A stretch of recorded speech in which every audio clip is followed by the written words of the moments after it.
Hi, இன்னைக்கு கருணக்கிழங்கு புளிக்குழம்பு எப்படி வைக்கிறதுன்ட்டு பார்க்கலாம். நான் கருணக்கிழங்கு 200 கிராம் எடுத்து குக்கரில் வேக போட்டு இந்த மாதிரி தோல் நீக்கி எடுத்து வச்சிருக்கேன். கட் பண்ணியிருக்கேன். 1/2 கப் தேங்காய், ஒரு எலுமிச்சை சைஸ் அளவு புளி, பெருங்காயம், நல்லெண்ணெய், ஒரு பெரிய வெங்காயம், ஒரு தக்காளி, 2 பல்லு பூண்டு, 2 இன்ச்சு இஞ்சி, ஒரு 10 சின்ன வெங்காயம், கொஞ்சம் கருவேப்பிலை, 2 டீஸ்பூன் மல்லித்தூள், கொஞ்சம் மஞ்சத்தூள், 1 டீஸ்பூன் மிளகாத்தூள், கடுகு உளுந்தம் பருப்பு 1/2 டீஸ்பூன், வெந்தயம் 1/4 டீஸ்பூன், ஜீரகம் 1/2 டீஸ்பூன், ஒரு காஞ்ச மிளகாய். இதுக்கு ஒரு மசாலா ரெடி பண்ணணும். இப்போ ஃபர்ஸ்ட் மசாலா ரெடி பண்ணலாம். 1 டீஸ்பூன் எண்ணெய் ஊற்றிக்கங்க.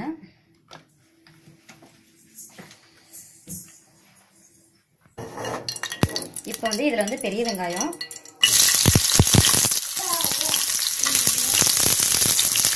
மட்டும் போட்டுக்கோங்க.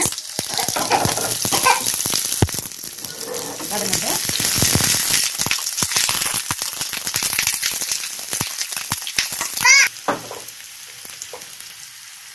அடுத்து இஞ்சி பூண்டு,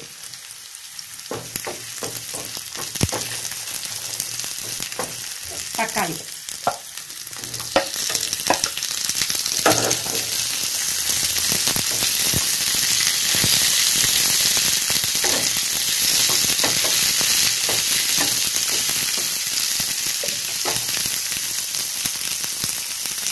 இதோட மசாலா சேர்க்கலாம். மிளகாத்தூள்,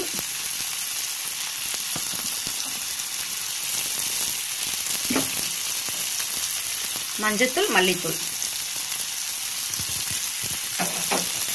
நல்லா மிக்ஸ் பண்ணிடுங்க.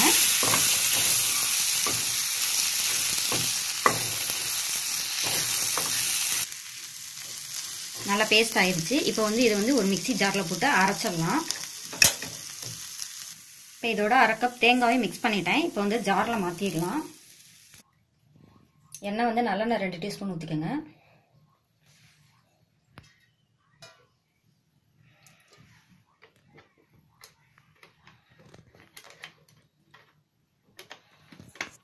மசாலாவும் ரெடி ஆயிடுச்சு. இப்போ எண்ணெய் சூடாயிடுச்சு. கடுகு சேர்த்துடலாம். கடுகு உளுந்தம் பருப்பு,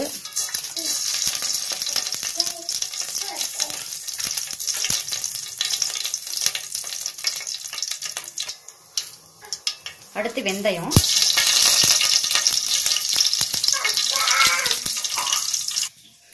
அடுத்து ஜீரகம், ஒரு மிளகாய் வத்தல்,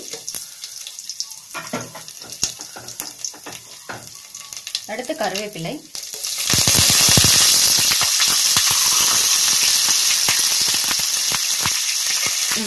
அடுத்து சின்ன வெங்காயத்தை போட்டு நல்லா வதக்கலாம். சின்ன வெங்காயம் போட்டு வச்சு ரொம்ப டேஸ்டா இருக்கும். இதை வதக்குங்க.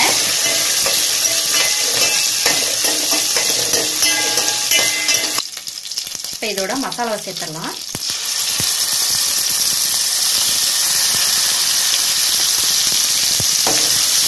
மசாலா நல்லா கிண்டுங்க.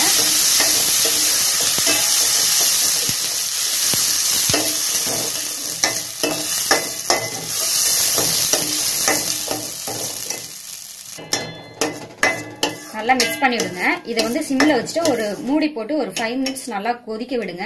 ஏன்னா எண்ணெய் பிரிஞ்சு மேல வரும். அந்த அளவுக்கு நல்லா மசாலா வதங்கட்டும்.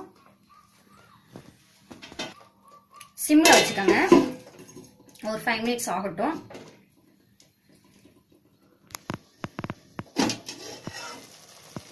எண்ணெய்லாம் நல்லா பிரிஞ்சு மேல வந்திருக்கு பாருங்க. எப்படி இருக்கு பாருங்க. இப்ப நல்லா மிக்ஸ் பண்ணிடலாம்.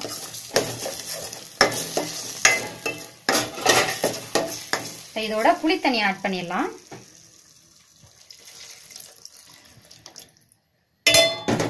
உப்பு,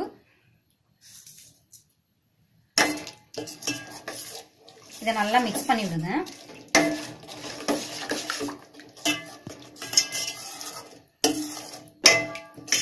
இதோட கொஞ்சம் தண்ணி சேர்த்துக்கலாம்.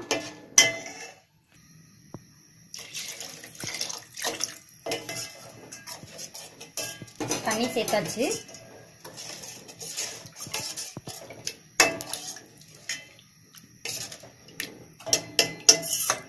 அடுத்து கருணக்கிழங்கு போட்டுடலாம்.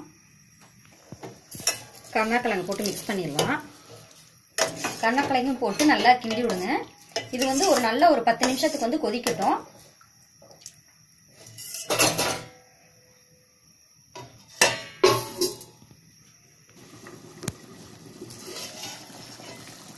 நல்லா கொதிச்சிருச்சு. நல்லா கலர்ஃபுல்லா இருக்கு பாருங்க.